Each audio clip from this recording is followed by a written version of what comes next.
சில தர்தினியம் பிடிச்ச பொறாம பிடிச்ச பயலுக இருக்கிறானுங்க. அவனுங்களுக்கு எல்லாத்துக்கும் நான் ஒண்ணு சொல்லிக்கிறேன், சரியா? வந்தீங்களா, செருப்பை வாங்கினீங்களா, ஏதோ ஜாலியா பேசுனீங்களா, போயிடுங்க. ஓகேவா? சரக்க போட்டு நான் தான் ஆளு, நான் தான் மயிருன்ற மாதிரி என்கிட்ட பேசாதீங்க. உன்னோட பெரிய பெரிய மயிரை எல்லாத்தையும் பார்த்தாச்சு. பார்த்துட்டு வந்துதான் வாயில ஒரு கை சூத்துல ஒரு கை வச்சுட்டு உட்காந்து வியாபாரம் பண்ணிட்டு இருக்க. நீங்க லோக்கல் ஏரியால கடை வச்சா நீ ஆளா பெரிய மயிரான்னு நீ என்ன கேட்கறதுக்கு ரைட்ஸ் கிடையாது. புரியுதா?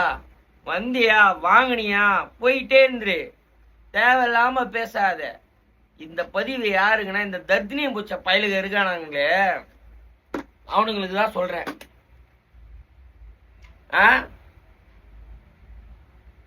மூடிக்கிட்டே இருக்கணும்.